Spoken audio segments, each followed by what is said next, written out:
સજ્જન અને અસુર કોને કહેવાય, દુર્જન કોને કહેવાય? તો કે સત્યને જે સાથ આપે, સત્ય સામે જે યુદ્ધ જાહેર કરે ભગવાન શ્રી કૃષ્ણ, તે સંત કહેવાય. સત્યને અસત્યને જે અનુમોદન આપે તે અસુર કહેવાય, અને તટસ્થ રહે તે સજ્જન કહેવાય. તો બ્રહ્માજી અને દેવો સંત કક્ષામાં આવે, અસુરો અસુર કક્ષામાં આવે, અને પિતૃઓ, સિદ્ધો, ગંધર્વો આ બધા સજ્જન કક્ષામાં આવે. આમાં પણ 3 ભાગ પડી ગયા. અને ભગવાનનું આ વિરાટ રૂપ જોઈ ખાલી અર્જુન નહીં, આ બધાના હાજા ગગડી ગયા. ભગવાનનું જે ભયંકર વિરાટ સ્વરૂપ જોયું, અગ્નિ નીકળતી જોઈ, આ ભગવાનનું જે વિરાટ રૂપ જોયું તો બધા એવા ભયભીત થઈ ગયા જેનો કોઈ હિસાબ નહીં. અને ભગવાને જેવી રીતે અર્જુનને દિવ્ય દ્રષ્ટિ આપી હતી, એ પ્રકારે આ બધા જે ઉપરના જેના બધાના નામ આવ્યા એ બધાને પણ ભગવાને દિવ્ય દ્રષ્ટિ આપનું સ્વરૂપ બતાવવા માટે આપી હતી. બ્રહ્માજીને આપવાની કોઈ જરૂર નથી. બ્રહ્માજી આપના પુત્ર છે, એ સ્વયં દ્રષ્ટિ કરી શકે. બ્રહ્માજી સ્વયં પ્રકાશિત છે, પરંતુ એ એમને છોડીને સામાન્ય કક્ષાના દેવો હોય એને આપનું આ સ્વરૂપ જોવા માટે દિવ્ય દ્રષ્ટિ આપવી પડે. અર્જુન ભગવાનને મહાત્મન શબ્દ વાપરે છે. તો ભગવદ્ ગીતામાં મહાત્મનનો અર્થ શું કર્યો છે? જેની મનોવૃત્તિનું માપ ન નીકળે તે મહાત્મા. જેની મનોવૃત્તિ સમજી ન શકાય, મનોવૃત્તિનું માપ ન નીકળી શકે તે મહાત્મન. ભગવાનમાં અનંત ધર્મ, અનંત શક્તિ, અનંત સામર્થ્ય છે, અને ભગવાનની જે મનોભાવના છે એ કોઈ પાર પામી શકે એમ નથી. એટલે અર્જુન ભગવાનને મહાત્મન શબ્દ વાપરે છે. અમી ત્વામ શૂરસંગા વિશંતિ કેચિદ ભીતા પ્રાજલ્યો ગૃણંતી સ્વસ્તિ યુક્ત્વા મહર્ષિ સિંધ સંગાહ સ્તુવંતિ ત્વામ સ્તુતિભીહ પુષ્કલાભીહ. આ દેવોના ટોળા આપમાં પ્રવેશ કરે છે. કેટલાકો ભય પામી હાથ જોડી સ્તુતિ કરે છે. મહર્ષિ અને સિદ્ધોના ટોળાઓ સ્વસ્તિ એમ કહી પુષ્કળ સ્તુતિથી આપનું સહન કરે છે. એ ભાઈ, તને તો અનુભવ નથી. ચોમાસામાં દરિયામાં 15 થી 20 ફૂટ મોજાઓ ઊંચા ઉછળે છે. ચોમાસામાં દરિયામાં 15 થી 20 ફૂટ મોજાઓ ઊંચા ઉછળે. હવે ઈ જયારે મોજાઓ ઉછળતા હોય ત્યારે એની અંદર તરવાનું બધાઓનું કામ નથી. કેટલાક તો જોઈને ભયભીત થઈ જાય કે આમાં અંદર ઘુસાશે કેમ. એક મોજું જોરથી આવતું હોય 15-20 ફૂટ ઊંચું, અને ઈ પછડાય અને 40 ફૂટ 50 ફૂટ કિનારા સુધી એનું પાણી જાય. ઈ હજી સમય ન હોય ત્યાં તો એટલું ભયંકર બીજું મોજું આવે. તો સમજો કે નહીં? તો કિનારે જે 500 માણસ જો ઉભેલા હોય એમાંથી 15-20 જ એવા બહાદુરો હોય કે આવા મોજાઓની અંદર પ્રવેશ કરીને દરિયામાં તરે. ખ્યાલ આવે છે?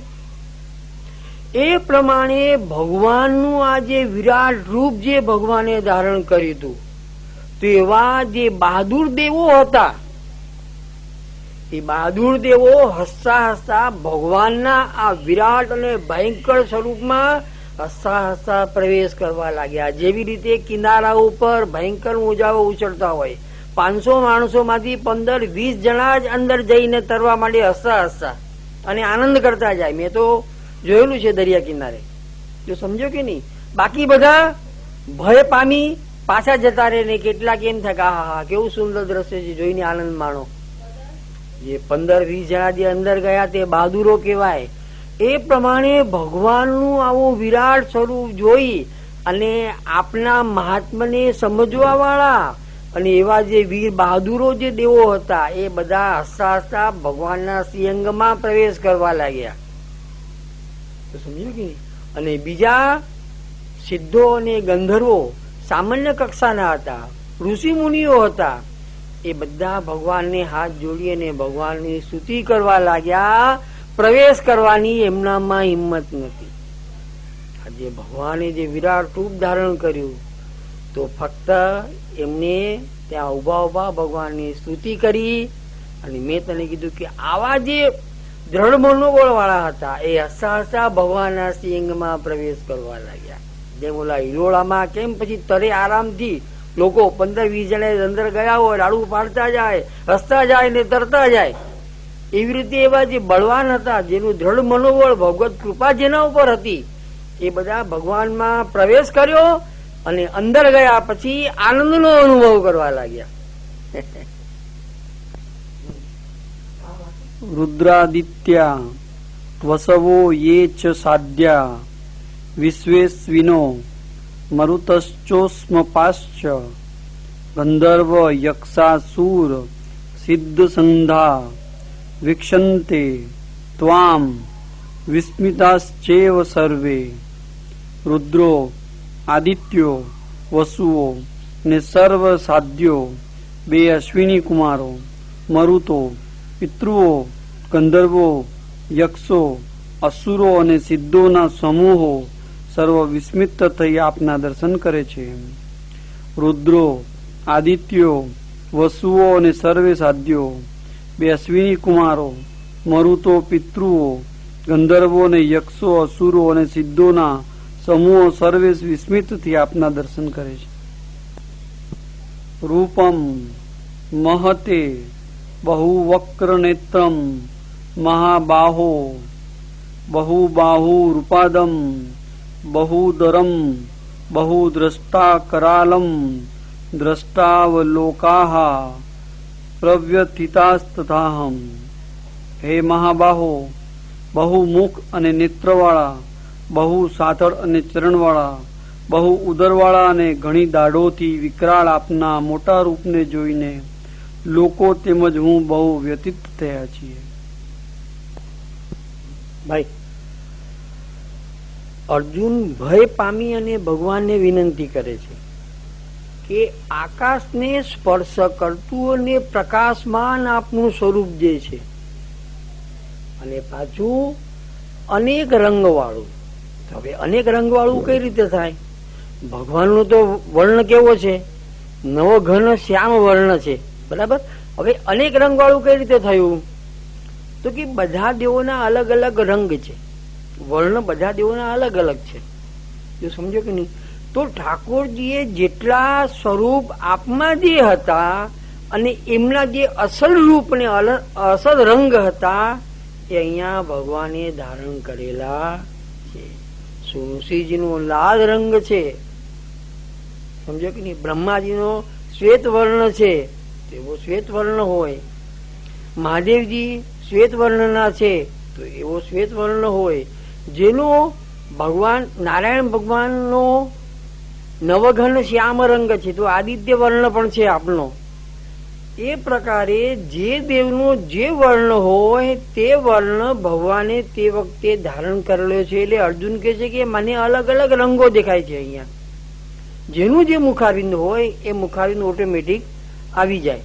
તો અર્જુન એમ કે છે કે અહીંયા મને હું અનંત રંગો જોઉં છું અને હું ધૈર્ય અને શાંતિ પ્રાપ્ત કરી શકતો નથી. હું અંદરથી ખૂબ ભય પામું છું. ભાઈ અર્જુન ભગવાનને વિનંતી કરે છે કે મને અત્યારના અંદરથી બહુ ભય લાગે છે. આપનું આ વિકરાળ સ્વરૂપ, વિકરાળ દાળ, અગ્નિ નીકળતી અને જે વિરાટ સ્વરૂપ જોઉં છું. નૃસિંહ ભગવાનનું જે સ્વરૂપ હતું તો એક મુખાબિન નૃસિંહ ભગવાનનું પણ હતું. તો એ નૃસિંહ ભગવાનનું જે વિરાટ સ્વરૂપ હોય તે કેવું હોય? અને હકીકત આ વાસ્તવિક સ્વરૂપ છે ભગવાનનું. કેમ? તો કે ભગવાન શાંતિ દૂત બનીને પણ ગયા. આ યુદ્ધ ન થાય એના માટે ભગવાને પ્રયાસ કર્યો, પરંતુ છેલ્લે પાંડવો વતી ભગવાન 5 ગામ પણ માગે છે કે ખાલી તમે 5 ગામ આપી દો, હું પાંડવોને સમજાવી દઈશ. પણ દુર્યોધન કહે છે કે જમીન 100ની અણી જેટલી જમીન પણ હું નહીં આપું. તો એ વખતનો જે ગુસ્સો હતો અહીંયા નૃસિંહ અવતારે ભગવાનનો ગુસ્સો પ્રગટ થાય છે. એ ગુસ્સો તો ખરો કે નહીં? પાંડવોને પૂછ્યા વગર ભગવાને કહી દીધું કે 5 ગામ મને આપી દો, જાઓ, હું પાંડવોને સમજાવી દઈશ. એ વખતે દુર્યોધન નથી માનતો. તો એ જે મનમાં ભરાયેલો રોષ અને જે ગુસ્સો, આ વિરાટ સ્વરૂપ જયારે ભગવાને ધારણ કર્યું, તો એક ઋષિ સ્વરૂપે એક સ્વરૂપ પણ, એ ભાવ પણ આપનો પ્રગટ થઈ ગયો. નભઃ સ્પૃશમ દીપ્ત મનેક વર્ણ વ્યાતાનનમ દીપ્ત વિશાલ નેત્રમ દ્રષ્ટા હિ ત્વામ પ્રવ્યથિતાંતરાત્મા ધૃતિમ ન વિંદામી શમમ ચ વિષ્ણુ. હે વિષ્ણુ, આકાશનો સ્પર્શ કરતા પ્રકાશમાન અનેક રંગવાળા પ્રસારેલ મુખોવાળા પ્રદીપ્ત અને વિશાળ નેત્રોવાળા આપને જોઈને જેનો અંતરાત્મા બહુ વ્યતીત થયેલો છે, એવો હું ધૈર્ય અને શાંતિ પ્રાપ્ત કરી શકતો નથી. દમ દ્રષ્ટા કરાલાની ચતે મુખાની દ્રષ્ટેવ કાલા નલ સમ નિભાની દિશો ન જાને ન લભે ચ શર્મ પ્રસિદ્ધ દેવેશ જગન્નિવાસ. દાઢોથી વિકરાળ અને કાલાગ્નિ જેવા આપના મુખો જોઈને જ હું દિશાઓ જાણતો નથી અને મને શાંતિ મળતી નથી. તેથી હે દેવેશ, હે જગન્નિવાસ, પ્રસન્ન થાઓ. આપના વિકરાળ અને આ કાલાગ્નિ જેવા મુખો જોઈને જ હું દિશાઓ જાણતો નથી. એટલે કઈ દિશામાં નાસવું તે મને સૂઝ પડતી નથી. કોઈ દિશામાં નાસવાથી ભય દૂર થાય તેવું જણાતું નથી. ભાઈ, ઘણીવાર આપણને પણ અનુભવ થાય છે. કેટલાક લોકોની પર્સનાલિટી એવી જોરદાર હોય છે આ જગતમાં પણ, કે આપણે એની સામે આખો વધારે સમય આંખો મેળવીને વાત પણ નથી કરી શકતા. બહુ ઓછા માણસો, પણ આવા માણસો હોય છે જેની પર્સનાલિટી એવી જબરજસ્ત હોય, એની સામે આમ 10 મિનિટ એની સામે આંખ મેળવીને જોવું હોય ને તો આપણી આંખો ઝૂકી જાય. તો આ તો સાક્ષાત ભગવાનને, અત્યારે તો ભગવાનની વિકરાળ અને વિરાટ રૂપ ધારણ કરેલું છે. અર્જુનને મનમાં એવો ભય થાય છે કે હું કઈ દિશામાં ભાગી જાઉં. આ સ્વરૂપ મારાથી જોવાતું નથી, મુખ્ય જોવા વાળો હું છું. મારા માટે આ સ્વરૂપ ધારણ કરેલું છે. કે બીજો વ્યક્તિ હોત તો એમ થાય કે ચલો ભાઈ અહીંથી આપણે હટી જઈએ, પરંતુ મુખ્ય દ્રષ્ટા કોણ? અર્જુન પોતે છે. તો ભગવાનનું વિરાટ એ દિવ્ય સ્વરૂપ, કાળરૂપ સ્વરૂપ ભગવાનનું, અને વિકરાળ આંખો અને વિકરાળ સ્વરૂપ જે ભગવાનનું જોયું, અર્જુન એમ થાય છે કે હું કઈ દિશામાં અહીંથી જતો રહું, પણ જઈ શકતો નથી. એટલે ભગવાનને સ્તુતિ કરે છે કે કૃપા કરી આપ પ્રસન્ન થાઓ અને આપનું આ સ્વરૂપ હવે અહીંથી હટાવી લો. મતલબ આપ આપના પાછા અસલ સ્વરૂપમાં પધારો અને જેનાથી અમને સુખ મળે એવું સ્વરૂપ આપ ધારણ કરો. આ સ્વરૂપ તો હવે મારાથી જોવાતું નથી. અર્જુન જે મહા બળવાન કહેવાતા, અર્જુન માટે તો શૌર્ય અને બળ માટે તો કોઈ શંકા કરવા જેવી નથી, અને પાછી દિવ્ય દ્રષ્ટિ હતી, છતાં પણ ભગવાનનું એ વિરાટ સ્વરૂપ જોઈ અને હાજા ગગડી ગયા. ભગવાને વિનંતી કરે છે કે કૃપા કરીને હવે આપનું આ રૂપ છુપાવી લો, હવે મારાથી સહન થતું નથી. અમીચ ત્વામ ધૃતરાષ્ટ્રસ્ય પુત્રાઃ સર્વે સહેવાવ નિપાલ સંદેહ ભીષ્મો દ્રોણઃ સુતપુત્રસ્તથાસો સહાસ્મદીયેરપી યુદ્ધમુખ્યેય વક્ત્રાણી તે ત્વરમાલા વિશંતિ દંષ્ટ્રા કરાલાની ભયાનકાની કેચિદ્વિલગ્ના દશનાંતરેષુ સંદસ્યન્તે ચૂર્ણિતૈરુત્માંગે. અને આ ધૃતરાષ્ટ્રના સર્વે પુત્રો તેમજ ભીષ્મ, દ્રોણ અને સુતપુત્ર ભૂપાલોના સમૂહો સાથે અને આપના પણ મુખ્ય યોદ્ધાઓ સાથે દાઢોથી વિકરાળ અને ભયાનક આપના મુખો પ્રતિ દોડીને આપનામાં પ્રવેશ કરે છે. કેટલાકો ચૂરે ચૂરા થયેલા મસ્તકોથી દાડોની ફાટમાં ચોટેલા દેખાય છે. અર્જુન અહીંયા ભગવાનના વિરાટ સ્વરૂપના દર્શન કરે છે. તો કૌરવોના પક્ષના અને ભીષ્મ પિતામહ અને દ્રોણાચાર્ય અને કર્ણ અને આ બધા ભગવાનના મુખારવિંદમાં અંદર જતા જુએ છે. અને કેટલાક તો ભગવાનની દાઢોમાં માથા કૂચલાયેલા એને દર્શન થાય છે. એનો મતલબ ભગવાને સંકલ્પ માત્રથી તો તે બધાને મારી જ નાખ્યા હતા. જયારે ભગવાનનું અપમાન થયું, દુર્યોધને ભગવાનનું અપમાન કર્યું, ક્યાં સુધી કેદ કરવા માટે તૈયાર થઈ ગયો, પરંતુ ભગવાનને કેદ ન કરી શક્યો ને ભગવાનનું જે અપમાન થયું એ જ વખતે ભગવાનના સંકલ્પથી આ બધા મરી ગયા હતા. અને ભગવાન અર્જુનને દર્શન આપે છે કે આ બધા મરેલા જ છે, તું ની મારે તો મરવાના છે, તારે તો ખાલી યશ લેવાનો છે, આ બધાને મેં મારી નાખેલા છે. જયારે દુર્યોધનની સભામાંથી બહાર નીકળતા જ ભગવાને સંકલ્પ કરી લીધો, 5 ગામ માંગુ છું, નથી આપતા, હવે તો આ બધા મરવાને લાયક છે. એટલે એ સંકલ્પ માત્રથી બધાનું મોત તો નક્કી જ થઈ ગયું હતું. એટલે અર્જુન દર્શન કરે છે કે આ બધા ભગવાનના મુખમાં ઘૂસે છે, તે કાળ સ્વરૂપ ભગવાનનું છે. એ બધામાં દ્રોણાચાર્ય અને કૃપાચાર્ય અને ભીષ્મ પિતામહ કર્ણ બધા અંદર આવતા દેખાય છે ને કેટલાક નાક તો માથા છુંદાયેલા દેખાય છે એ વિરાટ સ્વરૂપમાં અર્જુનને. ત્યારે ભગવાન એને કહે છે કે તું હવે નિમિત્ત માત્ર છે, આ બધા મરી ગયેલા સમજ, એમ ભગવાન અર્જુનને કહે છે. યથા નદીનામ બહવોંબુ વેગાઃ સમુદ્રમેવાભિમુખા દ્રવંતી તથા તવામી નરલોકવીરા વિશંતિ વક્ત્રાણ્યભિવિજ્વલંતી. યથા પ્રદીપ્તમ જ્વલનમ પતંગા વિશંતિ નાશાય સમૃદ્ધ વેગાઃ તથૈવ નાશાય વિશંતિ લોકાસ્તવાપી વક્ત્રાણી સમૃદ્ધ વેગાઃ. જેમ નદીઓના અનેક જલના પ્રવાહો સમુદ્રની જ તરફ વહે છે, તેમ આ નરલોકના વીર પુરુષો આપના સર્વ બાજુએ જ્વલતા મુખોમાં પ્રવેશ કરે છે. નદીઓના પ્રવાહો પોતાના લયસ્થાન રૂપ સમૃદ્ધ પ્રતિ વહી સમુદ્રમાં લય પામે છે, તેવી રીતે આ વીર પુરુષો આપના જ્વલતા મુખોમાં પ્રવેશ કરી લય પામે છે. લયનું અથવા નાશનું દ્રષ્ટાંત ઉપર કહ્યું તેમાં નાશ પ્રકટ નહીં લાગવાથી નાશનો પ્રકાર વિશેષ સ્પષ્ટ કરવા બીજું દ્રષ્ટાંત કહે છે.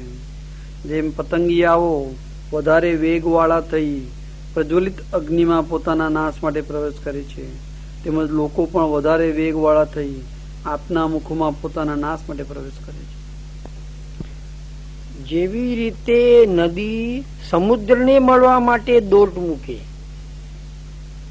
જેમ નદી સમુદ્રને મળવા માટે દોટ મૂકે, જેવી રીતે પ્રજ્વલિત જ્યોતમાં પતંગીઓ આવીને પોતાની જાતે પડે, એ પ્રમાણે ભયભીત થયેલા જે લોકો જે છે એ સામેથી આવીને આપના મુખમાં પ્રવેશ કરી જાય છે.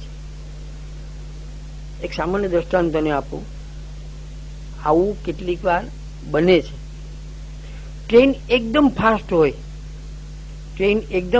હોય, એક પગ પ્લેટફોર્મ પર હોય ટ્રેનમાં અને એક પગ છૂટો લટકતો હોય, હાથમાં બેગ હોય, અંદરથી ભયંકર પ્રેશર આવે, એ વ્યક્તિ પેસેન્જર પોતાની જાતને બચાવવાનો ભયંકર પ્રયાસ કરે, પરંતુ એને એમ લાગે કે હવે મારા હાથની તાકાત ઘટી ગઈ છે, એટલે સમજી લે કે હવે કાળ સામે આવ્યો છે, હાથ છોડી દે છે.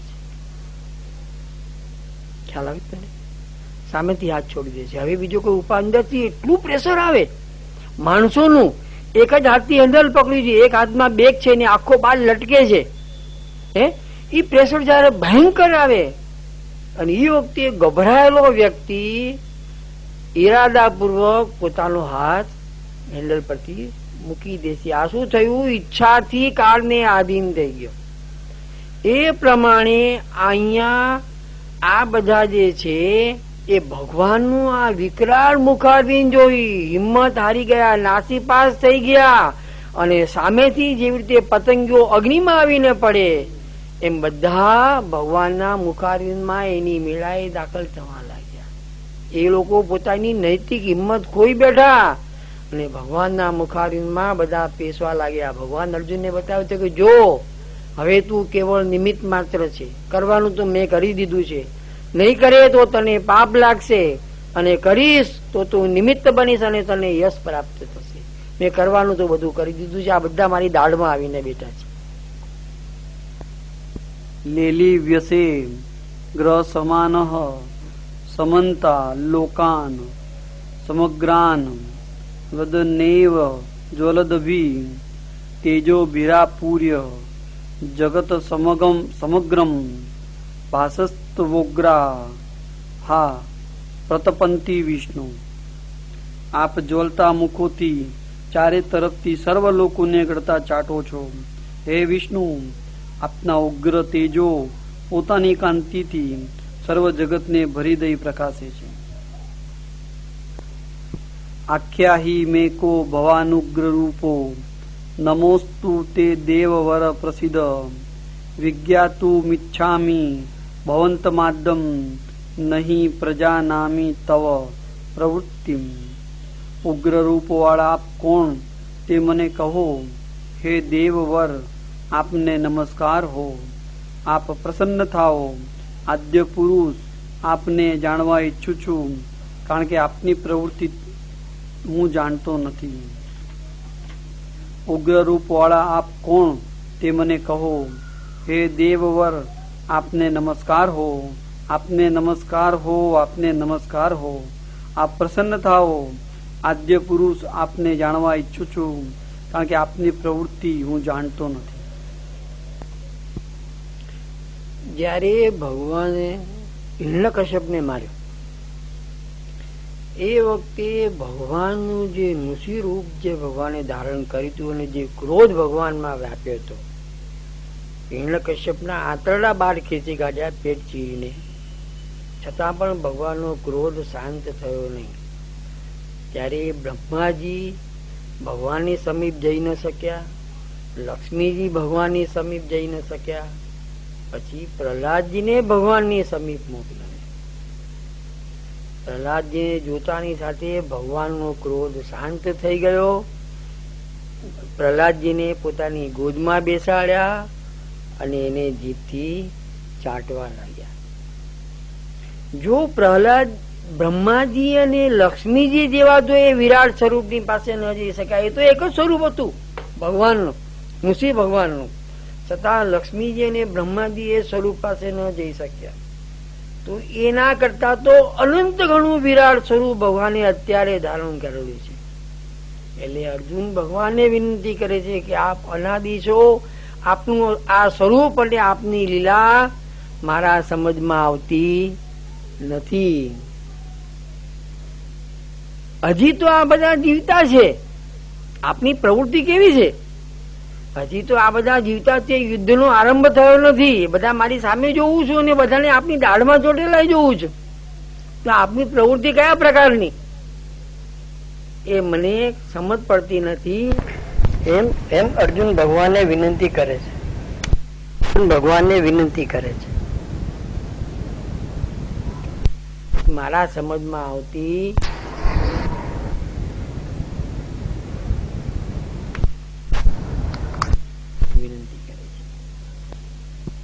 શ્રી ભગવાન ઉવાચ કાલોસ્મિ લોકક્ષય કૃત પ્રવૃદ્ધો લોકાંસ માહર્તુમિહ પ્રવૃત્ત ઋતેપી ત્વામ ન ભવિષ્યન્તિ સર્વે એવ સ્થિતાઃ પ્રત્યનિકેષુ યોદ્ધા.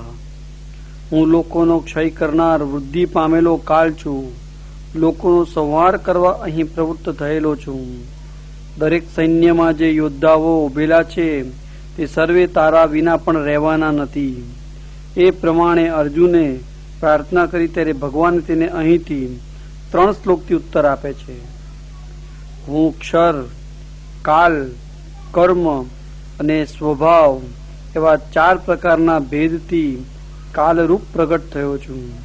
હું અક્ષર પણ છું, ચાટવું વગેરે ગુણોવાળો હોવાથી ચિહ્નથી કાલરૂપ મને જાણ. કાલરૂપ હોવાથી આસુરાવેશવાળા જીવોનું મૃત્યુ કરનાર છું. તેથી અસુરાવેશવાળા જીવોનો સંહાર કરવા અહીં પ્રવૃત્ત થયેલો છું. આ જ સંકર્ષણ ભાવ છે, કારણ કે સંકર્ષણ વ્યૂહ સંહાર કરનાર છે. તારા વિના પણ, એટલે તું કોઈને નહીં મારે તો પણ કાલરૂપ હું તેઓને ગળી જઈશ ને તેઓનો તિરોભાવ થઈ જશે.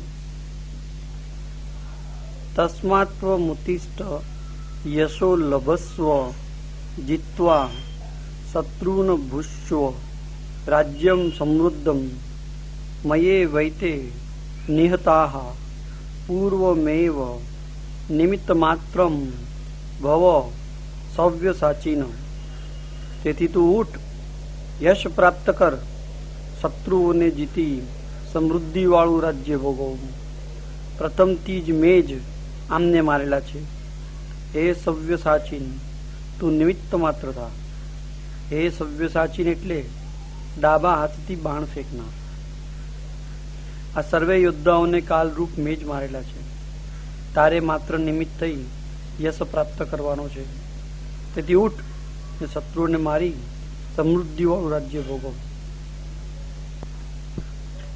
મેજોરિટી લોકો બધા જમણા હાથે લખે છે, ડાબા હાથે લખવાવાળા બહુ ઓછા હોય. બેટિંગ પણ ડાબા હાથે બહુ ઓછા કરે. એવી રીતે અર્જુન, એવી રીતે બાણ જે છે ને, મેજોરિટી લોકો જમણા હાથથી બાણ છોડે, તો અર્જુન ડાબા હાથથી બાણ છોડે છે. ખ્યાલ આવે છે ને? એટલા માટે અહીંયા ભગવાન ઉલ્લેખ કરે છે, સચિન કહીને બોલાવે છે, સવ્ય સાચીન કહીને બોલાવે છે. કે એટલે એનો મતલબ એવો છે કે અર્જુન ડાબા હાથથી પણ જ ખેંચી અને બાણ છોડે છે. દ્રોણમ ચ ભીષ્મમ ચ જયદ્રથમ ચ કર્ણ તથાન્યાનપી યુદ્ધ વીરાન મયા હતાંસ્ત્વમ જહિમા વ્યથિસ્તા યુદ્ધસ્વ જેતાસી રણે સપત્નાન. દ્રોણ, ભીષ્મ, જયદ્રથ, કર્ણ તેમજ અન્ય વીર યોદ્ધાઓને મેં મારેલા છે. તેમને તું હણ, વ્યથા પામ નહીં. યુદ્ધ કર, સંગ્રામમાં તું શત્રુઓને જીતીશ. ભીષ્મ, દ્રોણ વગેરેને હું કેમ મારું એવી શંકા કર નહીં. આ સર્વ યોદ્ધાઓને મેં મારેલા છે. તેઓ કાલ દ્રષ્ટિથી અથવા પ્રારબ્ધ કર્મ વડે જ જીવે છે. તેમણે હણ, તું દુઃખી ન થા. યુદ્ધ કર, તું શત્રુઓને સંગ્રામમાં જીતીશ. સંજય ઉવાચ એતચ્છુત્વા વચનમ કેશવસ્ય કૃતાજ લીર્વેપમાનઃ કિરીટી નમસ્કૃત્વા ભૂય એવાહ કૃષ્ણમ સ ગદગદમ ભીત ભીતઃ પ્રણભ્ય. કેશવનું આ વચન સાંભળીને ઘણા જ ભયભીત થયેલા અને ધ્રુજતા અર્જુને હાથ જોડી શ્રી કૃષ્ણને નમસ્કાર કરી તથા પ્રણામ કરી ગદગદ કંઠે પુનઃ નીચે પ્રમાણે કહ્યું. ભાઈ, અહીંયા અર્જુનની સ્થિતિનું વર્ણન થાય છે. ભયભીત થયા છે અને થરથર કાપે છે. જેમ કોઈ સિંહ સામે આવી જાય ને સામે હરણ હોય કે બીજું કોઈ પણ પ્રાણી હોય તો સિંહને જોતા થરથર કાપી ઉઠે, એ પ્રમાણે અર્જુન ખાલી ભયભીત નથી થયા, થરથર કાપે છે ભગવાનને જોઈને. ભગવાનના આ વિરાટ સ્વરૂપના દર્શન કરી અર્જુનને કંપન થઈ આવે છે. અર્જુન ઉવાચ સ્થાને ઋષિકેશ તવ પ્રકિત્ર્યા જગત પ્રહસ્યત્યનુરજ્યતે ચ રક્ષાંસી ભીતાની દિશો દ્રવંતી સર્વે નમસ્યંતી ચ સિદ્ધ સંધા. હે ઋષિકેશ, આપની કીર્તિથી જગત હર્ષ પામે છે ને પ્રસન્ન થાય છે. રાક્ષસો ભય પામી દિશાઓમાં દોડે છે અને સર્વ સિદ્ધોના સમૂહ નમન કરે છે. તે યોગ્ય છે. અહીંથી 11 શ્લોકથી અર્જુન ભગવાનની પ્રાર્થના કરે છે. રક્ષોદ્ન મંત્ર એટલે રાક્ષસોને મારવાનો મંત્ર છે. તે રક્ષોદ્ન મંત્ર શાસ્ત્રમાં પ્રસિદ્ધ છે. કસ્માચ્ચ તેન નમેરન મહાત્મન ગરીયસે બ્રહ્મણો પ્યાદી કરતે અનંત દેવેશ જગન્નિવાસ ત્વમક્ષરમ સદસતત્પરમ યત્સ.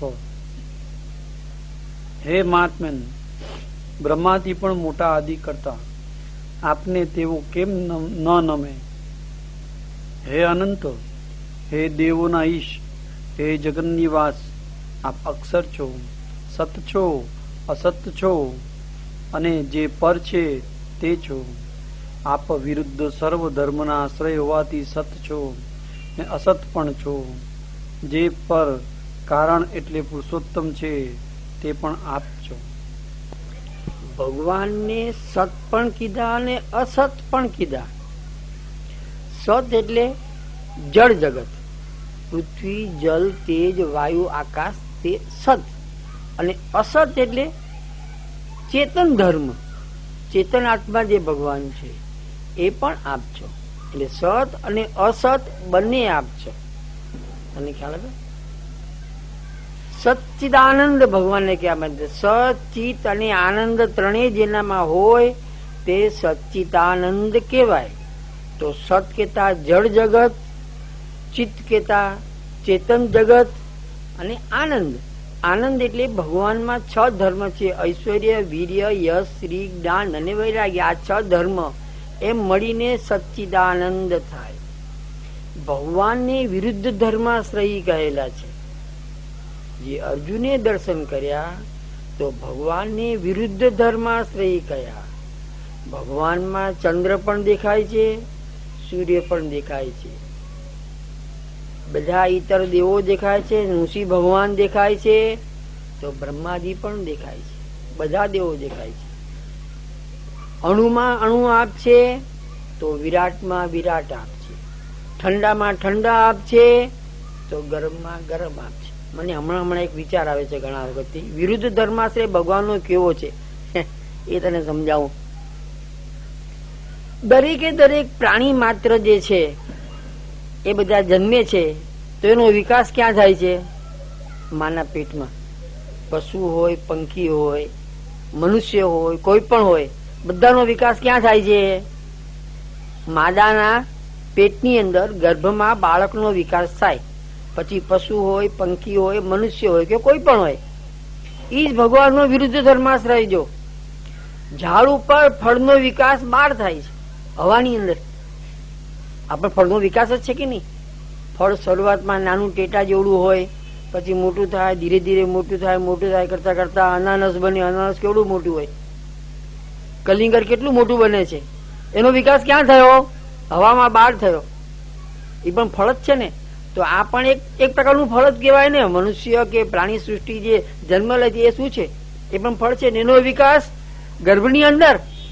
અને આ બધા ફળ ફળાદી જે બને છે, કેરીનો વિકાસ ક્યાં? તો કે બહાર હવામાં ખુલ્લો. આ ભગવાનનો વિરુદ્ધ ધર્માશ્રય થયો.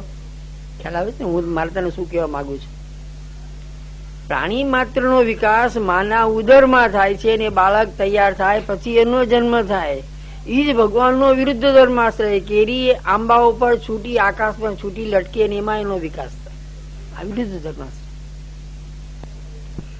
ત્વમાદિ દેવઃ પુરુષઃ પુરાણ સત્વમસ્ય વિશ્વસ્ય પરમ નિધાનમ વેતાસી વેદમ ચ પરમ ચ ધામ ત્વયા તતમ વિશ્વમનંત રૂપ.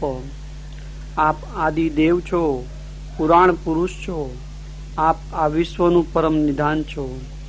આપ વેતા છો, વૈદ્ય છો અને પરમ ધામ છો. હે અનંત રૂપ, વિશ્વ આપથી વ્યાપેલું છે. આપ આદિ દેવ છો અથવા દેવોના આદિ છો. આપ પુરાણ પુરુષ અથવા પુરુષોત્તમ છો. આ વિશ્વનું પરમ નિધાન અથવા લય સ્થાન પણ આપ છો. વેદતા એટલે જાણનાર તેમજ વૈદ્ય એટલે જાણવા યોગ્ય પદાર્થ પણ આપ છો. પરધામ એટલે પુરુષોત્તમનું પરધામ અક્ષર પણ આપ છો ને આપના અનંત રૂપથી આ વિશ્વ વ્યાપેલું છે. વાયુર્ય મોનોગ્નિ વરુણ શશાંક પ્રજાપતિ સત્વમ પ્રપિતામહશ્ચ નમો નમસ્તેસ્તુ સહસ્ત્રકુત્વ પુનશ્ચ ભૂયોપી નમો નમસ્તે.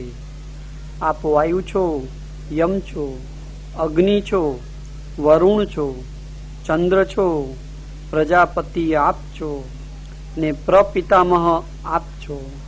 આપને પુનઃ હજારો વર્ષ હજારો વાર નમસ્કાર હો ને આપને ફરીથી પણ નમસ્કાર હો. આપને ફરીથી નમસ્કાર હો. આપને ફરીથી નમસ્કાર હો. વાયુ એટલે સર્વને પ્રેરણા સર્વના પ્રાણરૂપ આપ છો. તેમજ યમ એટલે સર્વને નિયમમાં રાખનાર. અગ્નિ એટલે સર્વના આધાર. વરુણ એટલે જલના અધિપતિ, સર્વ રસના પૂરક. ચંદ્ર એટલે સર્વને આનંદ આપનાર. પ્રજાપતિ એટલે સર્વને શંકરને ઉત્પન્ન કરનાર. અને પ્રપિતામહ એટલે બ્રહ્માના પણ ઉત્પાદક આપ છો. તેથી સર્વરૂપ આદિદૈવિક સ્વરૂપ હોવાથી આપને હજારો વાર પુનઃ પુનઃ નમસ્કાર હો. ખાલી નમસ્કાર હો એમ બોલીને અટક્યા નથી. આગળ કે છે કે કૃપા કરીને આ નમસ્કારનો સ્વીકાર કરો. હું જે વંદન કરું છું, હજારો વાર વંદન કરું છું, કૃપા કરીને આપ મારા વંદનનો સ્વીકાર કરો એમ કે છે. નમઃ પુરસ્તાદથ પુષ્ટતસ્તે નમોસ્તુ તે સર્વત એવ સર્વ અનંત વીર્યા મિત વિક્રમસ્ત્વમ સર્વ સમાન પોષી તતોસી સર્વ. હે સર્વ, આપને આગળથી તેમજ પાછળથી નમસ્કાર હો ને આપને સર્વ તરફથી નમસ્કાર હો. હે અનંત વીર્યવાળા, આપ અપરિમિત પરાક્રમ વાળા છો. આપ સર્વને વ્યાપો છો, તેથી સર્વરૂપ છો.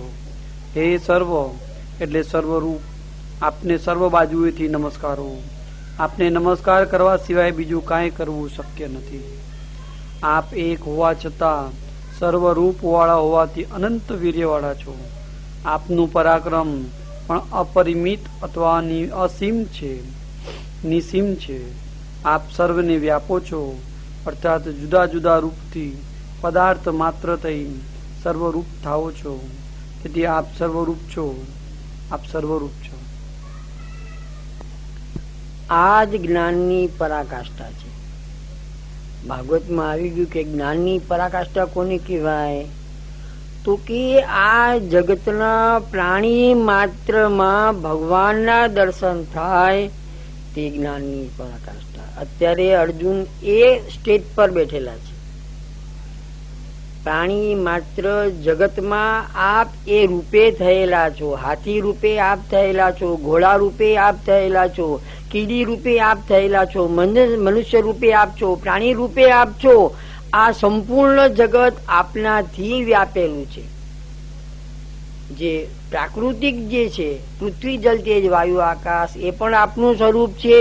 એમાંથી આ સંપૂર્ણ સૃષ્ટિનો વિકાસ થયો છે. અને એની અંદર ચેતન તત્વ, પરમ ચેતન તત્વ જે છે તે પણ આપ છો. આ આખી સૃષ્ટિ આપના સિવાય કાંઈ નથી. મને બીજું કઈ દેખાતું નથી. બ્રહ્મ લટકા કરે બ્રહ્મ પાસે, અંત્ય તો હેમનું હેમ હોય. નરસિંહ મહેતા જેમ કે છે, ઘાટ ઘડિયા પછી નામ રૂપ જૂજવા, અંતે તો હેમનું હેમ હોય. ખાલી નામ માત્ર અલગ છે. આ બંગડી છે, આ વીંટી છે, આ હાર છે, આ કડા છે, આ કડી છે, અંતે સોના સિવાય કાંઈ નથી.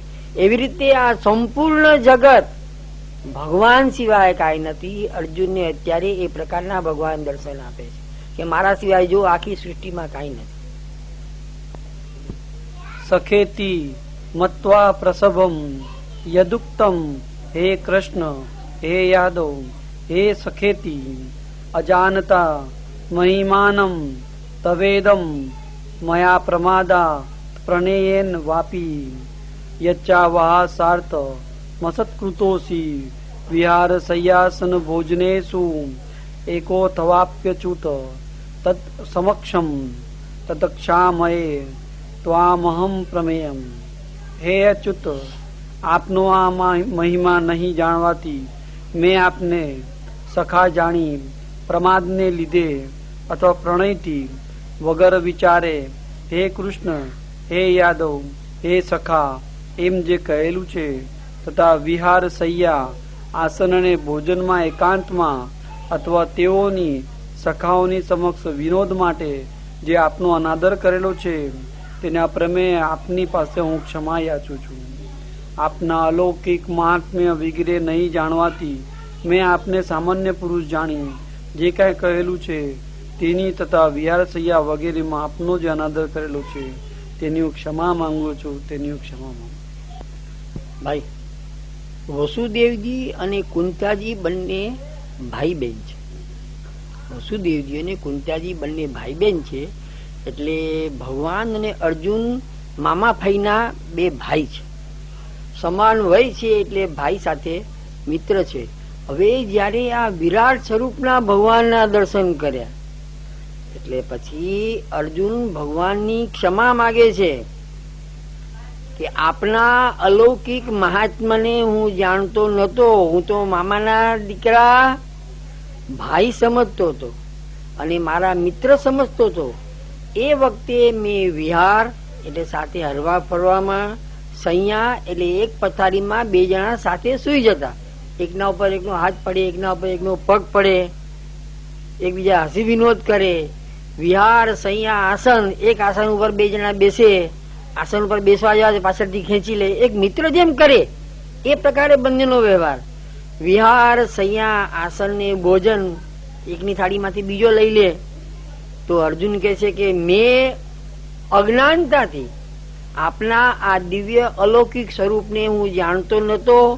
મારાથી જે કઈ ભૂલ થઈ હોય કૃપા કરીને આપ ક્ષમા આપજો મહારાજ. હું તો આપને મારો મિત્ર સમજતો હતો, પરંતુ આજે આપનું આજે વિરાટ સ્વરૂપના દર્શન મેં કર્યા તો હવે મેં જે કઈ ભૂલો કરી હોય જાહેરમાં કે એકાંતમાં કૃપા કરીને આપ મને ક્ષમા આપજો એમ ક્ષમા માગે છે ભગવાનની. વિહાર સૈયા આસન ને ભોજન એ દરમિયાન જે કઈ મારાથી અવિવેક થયો હોય કૃપા કરી અને આપ મને ક્ષમા કરજો.